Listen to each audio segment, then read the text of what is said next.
Walk up in the spot, they be like, whoa. In the spot, they be like, whoa. Walk up in the spot, they be like, whoa. Christmas morning, 1996. While most families were unwrapping presents and sipping cocoa, one Colorado family was about to enter a nightmare. 6-year-old beauty queen Benet Ramsey was found unalived in the basement of her home in Boulder, Colorado. And nearly 30 years later, we still don't know who did it. Was it a cold-blooded intruder? Or was the killer someone already inside that house? Her own family, perhaps.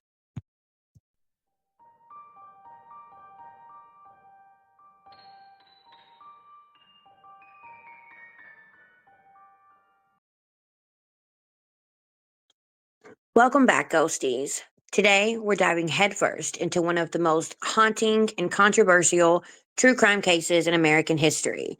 Welcome to episode 2, Benet Ramsey. This one's got it all: fame, money, a suspicious ransom note, and a deeply fractured investigation that left the world with more questions than answers. Let's rewind. On December 25th, the Ramsey family, John, Patsy, Benet, and her older brother Burke, attended a holiday party just a few blocks away from their sprawling Boulder home. Benet, already a local celebrity thanks to her pageant crown, fell asleep on the ride home. Patsy and John carried her upstairs, tucked her in, and went to bed, planning to leave early the next morning for their vacation home in Lake Michigan. But that trip would not happen. At 5 a.m. on December 26th, Patsy Ramsey woke up and walked down to the kitchen and found a 3-page ransom note sprawled out on the staircase. That's right, 3 pages. It claimed that Benet had been kidnapped by a small foreign faction and demanded exactly $118,000 for her return. Now pause. $118,000? An oddly specific number. Almost too specific. And guess what?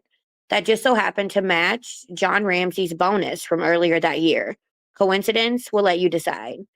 The note warned, do not involve the police or your daughter will be unalived.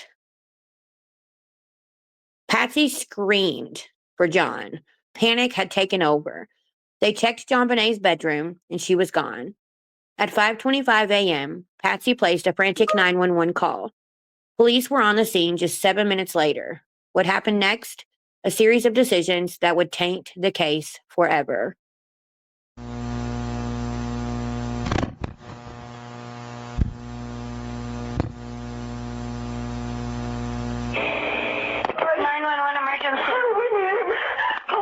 What's going on?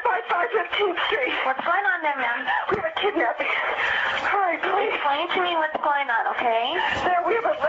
There's a note left and our daughter's gone. A note was left and your daughter is gone? How old is your daughter? 6 years old. She's gone. 6 years old. How long ago was it? I don't know. I just found the note. And my daughter's gone. Does it say who took her? What? Does it say who took her? I don't know. There's a ransom note here. It's a ransom note? It says FBTC. Victory. Please. Okay, what's your name? Are you Patsy Ramsey? I'm the mother. Oh my God. Please. I'm sending an officer over, okay? Please. Do you know how long she's been gone? No, I don't. Please, we just got out. Is she right here? Oh my God, please. Okay, well, there's somebody. I am, honey. Please.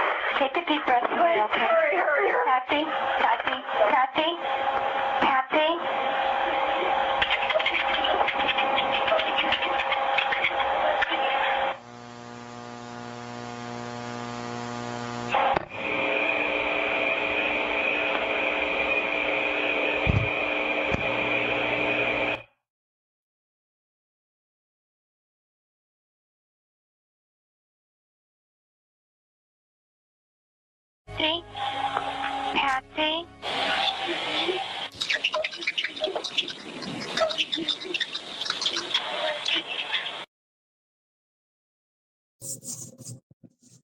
There were no signs of forced entry, no broken windows, no disturbed locks, and yet The Ramseys' home turned into a revolving door of friends, family, and officers, all trampling potential evidence. No room sealed off, no control over the crime scene. John Benet never stood a chance. Now, here's where things get even more bizarre. Detectives discovered that the ransom note was written inside Ramsey home on a notepad from their own kitchen.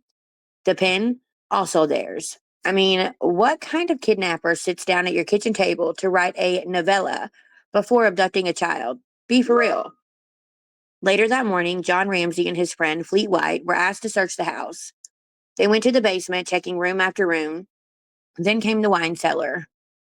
It's where John found his daughter, John Benet Ramsey's lifeless body, covered in a white blanket, duct tape across her mouth, and a garrote around her neck. He picked her up and carried her upstairs, laying her under the Christmas tree, her last Christmas. The autopsy was heartbreaking. John Benet had a skull fracture and signs of strangulation. To this day, experts debate which injury actually unalived her. In future episodes, we're going deeper into the ransom note. Actually, the next episode is all about the ransom note. We're going to deep dive into the autopsy report, the suspicious behavior of the Ramseys, and all the conspiracy theories that still swirl around this case. True crime lovers, buckle up. It's going to get dark, it's going to get emotional, and it's definitely going to get uncomfortable. Until next time, ghosties, stay curious, stay skeptical, and don't forget, episode 3 drops soon.